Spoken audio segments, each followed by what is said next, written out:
தஞ்சை மாவட்டத்தில் திருத்துறைப்பூண்டிக்கு அருகில் கடுவெளி என்ற ஊரில் அவதரித்தவர். அந்த ஊரில் அவதரித்து அந்த அந்த ஊருக்கு அருகாமையில் சித்தாலத்தூர் என்ற ஊரில் ஒளிதேகமாக அடக்கம் தெரிஞ்ச ஒரு விஷயம். இவர் பாடிய முக்கியமான ஒரு பாடல், நந்தவனத்தில் ஒரு ஆண்டி அவன் 4 மாதமாய் குயவனை வேண்டி கொண்டு வந்தாண்டி ஒரு தோண்டி அதை கூத்தாடி கூத்தாடி போட்டு உடை தாண்டி அப்படின்ற பாடலை எல்லாரும் கேள்விப்பட்டிருப்பீங்க. அது எழுதுனது யாரும் இல்லை, ஐயா தான். இந்த சித்தர்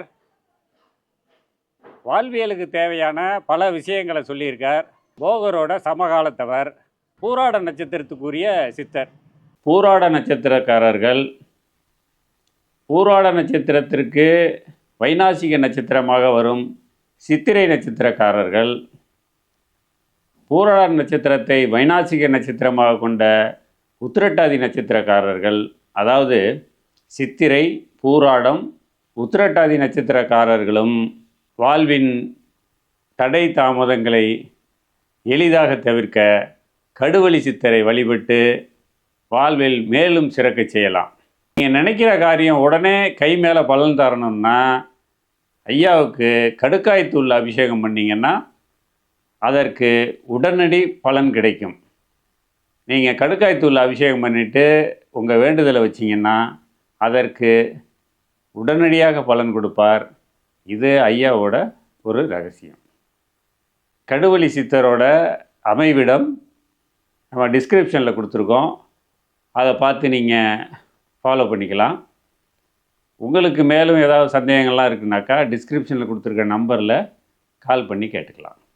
இவர் வாழ்ந்த காலத்தில் மிகப்பெரிய சித்து வேலைகள்லாம் செஞ்சுருக்கார். சித்து வேலைகள்ங்கிறது அவங்கள தன்னை காமிச்சிக்கிறதுக்காக செய்கிறதில்ல.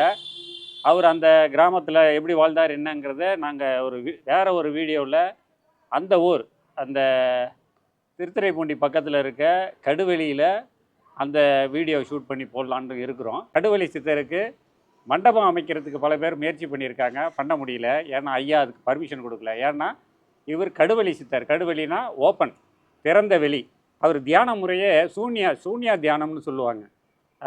அண்ட வெளியை நோக்கி தியானம் பண்ணுறது, நேரடியாக பரம்பொருளை பார்த்து தியானம் பண்ணுறது. அந்த வெளியில் அந்த வகையில் அவர் தியானத்தில் இருந்ததுனால அவர் இப்போவும் அவர் வெட்ட வெளியில் இருக்க தான் விரும்புகிறாரு. அதனால் இந்த கோவிலுக்கு மேல்கூரை அமைக்கும் பணி செய்ய முடியாமல் இருக்கிறது. அது ஐயா அதுக்கு அனுமதிக்கலை. அதுதான் எல்லாரும் சொல்கிறாங்க. அது உண்மையும் கூட. பூராட நட்சத்திரத்தன்று வழிபட்டு பூராட நட்சத்திரக்காரர்கள் அவர்கள் தங்களுடைய வாழ்வில் இருக்கும் சிரமங்களை போக்கிக் கொள்ளுமாறு வேண்டிக் கொள்கிறோம். நன்றி, வணக்கம்.